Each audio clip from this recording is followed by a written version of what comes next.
오늘은 개인회생이나 파산 절차에서 중대한 과실로 타인의 생명이나 신체에 가한 불법 행위로 발생한 손해배상 채무 중에서 특히 교통사고로 인하여 사람이 사망하거나 다친 경우에 발생한 채무가 면책이 되는지 여부에 대하여 안내해 드리겠습니다. 고의로 불법 행위를 가하여 발생한 손해배상 채무는 당연히 비면책 채권이지만 중대한 과실로 타인의 생명과 신체를 침해하여 발생한 손해배상의 경우에는 고의와는 달리 그 적용 기준이 다릅니다. 왜냐하면 중대한 과실에 해당하는지 여부는 개인이 임의로 판단할 수는 없고 법적인 판단을 받아야 하기 때문입니다. 교통사고로 손해배상 판결을 받은 경우 가해자는 기본적으로 손해배상금을 지급해야 하는 법률상 의무가 발생하며 대부분의 경우 손해배상금이 큰 금액이라 채무자의 입장에서는 큰 경제적인 부담이 됩니다. 특히 경제적으로 어려움을 겪고 있어 현실적으로 이를 감당할 수 없는 상황이라면 일정 조건 하에 파산 선고를 받아 채무를 탕감받을 수 있습니다. 통상적으로 중대한 과실에 해당하는지 여부가 문제되는 것은 교통사고로 발생한 손해배상 채무에 대하여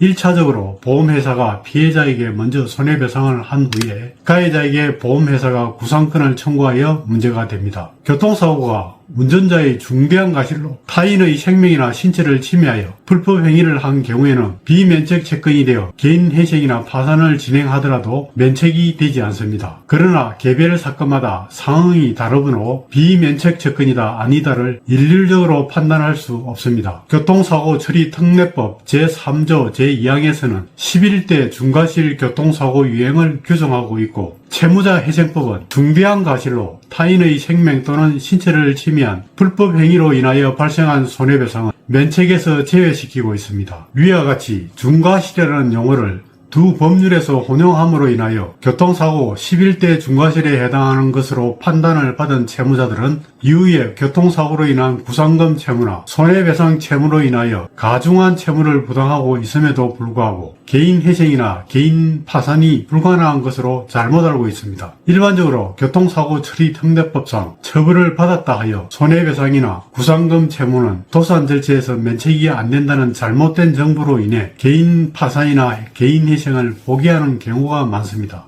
그러나 교통사고 처리 특례법과 채무자 회생법의 입법 취지가 다른 만큼 중과실에 대한 법원의 판단이 상이한 경우가 있기 때문에 미리 도산 절차를 통한 갱생의 기회를 포기하는 것은 재고해 볼 필요가 있습니다. 대부분도 많은 사안의 경우 교통사고 처리 특례법 각부에서 규정하고 있는 11종의 위반에 해당하는 음주운전, 무면허운전, 중앙선 침범, 신호 위반 등으로 인하여 사고가 발생한 경우에 사고 발생 경위 등을 살펴 이로 인한 손해배상이나 구상금 채무에 대하여도 면책을 인정하는 판례가 다수 있습니다. 대부분 판례는 개개의 사건별로 종합적으로 판단하여 중대한 과실이 있는지 여부를 판단합니다. 최근 판례 중에 무면허로 눈길을 운전하다가 미끄러져 중앙선을 침범해서 반대 차선에서 작업하는 분을 운전자의 과실로 치여서 사망하는 사고가 발생하였으나 면책이 인정된 사례도 있습니다. 교통사고로 인하여 보험회사로부터 구상권 행사를 받아 직업불능 상태에 빠져 힘들어하시는 분은 저에게 전화를 주시면